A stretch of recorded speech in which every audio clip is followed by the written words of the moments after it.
All right, welcome back to Mind and Magic. When I did the video, the top 5 worst things about being a magician, someone said, well, I hope that you're going to do the top 5 best things about being a magician also. And even though I didn't plan for it, I think that they were right in that I should probably present the other side of things.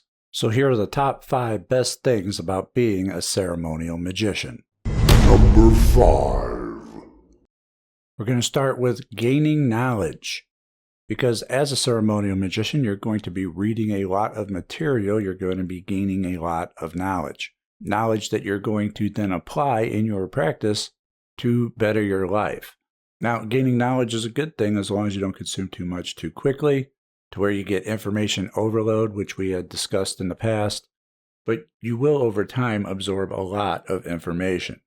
But the other side of this is that a lot of ceremonial magicians become addicted to gaining knowledge, where they just read a lot of books and never practice anything. They then become armchair magicians, and we have also talked about that as well.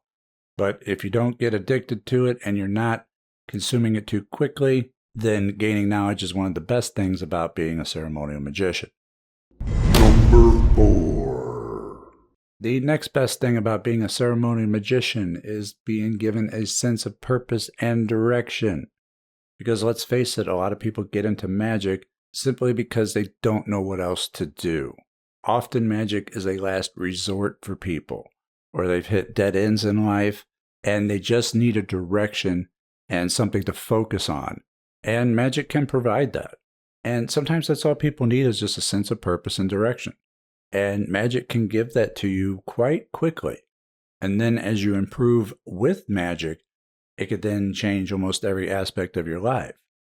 In this way, magic is a lifeline for many people. Number 3. The next best thing about being a ceremonial magician is bearing witness to the divine. You are going to see and witness a lot of things that you cannot logically explain. Many strange and unusual things are going to happen to you. At first, they may frighten you, but after a while, you kind of get used to them, although they still leave you with a sense of awe and wonder. Witnessing evidence firsthand that you're doing more than just doing a ritual and saying some words, but are really tapping into the fabric of reality itself and its control mechanisms, is uniquely special. If you're the kind of person that enjoys having your mind blown again and again, then you may enjoy being a ceremonial magician, because the strange, weird, and unusual for most people is relatively normal for us. Now, that doesn't mean that we can't be surprised. It doesn't mean that we can't be shocked. We often are. We just acknowledge it for what it is, witnessing something cool and spectacular. And it's certainly one of the best things about being a ceremonial magician. Number 2. The second best thing about being a ceremonial magician is the control over your life it gives you. You now always have an option to do something about your situation. Now, as long as you're not in desperation, because we've talked about how desperation magic is the worst type of magic that you can do, as long as you're not in absolute dire straits, you always have something you can do about your life. And that in itself is quite liberating. I mean, if you didn't have to worry about, say, money anymore, imagine what that would be like for a moment. And being a magician, that's one of the first things that you'll get a handle on.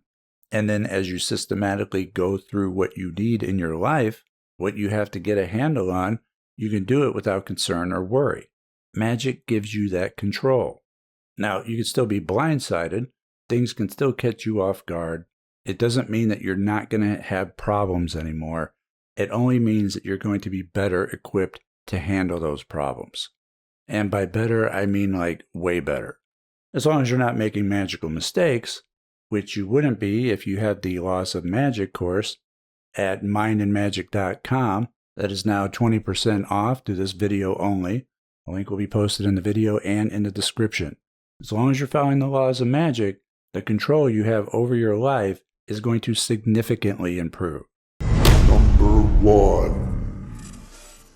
And that brings us to the top best thing about being a ceremonial magician, and that is the transformation that you're going to go through. Becoming a ceremonial magician is no easy task because changing oneself is not easy, but it's one of the most rewarding things that you can do. A lot of the initiation curriculum, at least the one that I have gone through, which is Kabbalah, Magick, and the Great Work of Self-Transformation by Liam Thomas Christopher, is to take you from an unbalanced state and rebalance you. Now, it may not sound all that exciting or appealing, but it's one of the most powerful processes that you could do. Because along with that rebalancing, your priorities will shift. You'll begin to realize what's important and what's really not. Many of the problems that you once had simply just go away.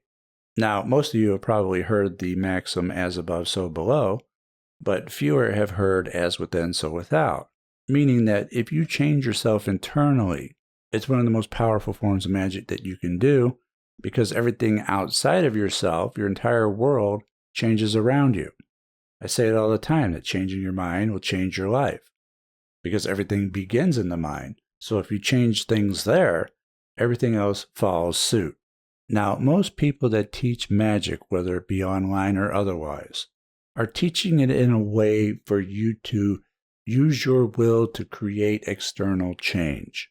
And there's nothing wrong with that per se, as it can get results, but it also skips out on the entire self-development process of rebalancing and changing yourself, promoting real, lasting change. The transformation process that a magician undergoes is one of, if not the greatest thing that a magician can do. We're not just out there slinging spells. We are actively working to become the best version of ourselves that we can possibly be. Because we know by doing so, we're also creating lasting change in the world around us. I want to thank you for joining me today, and if you've listened this long, consider subscribing. Check out mindandmagic.com, and my social media links will be on the screen in a moment, and I'll see you next time. Take care.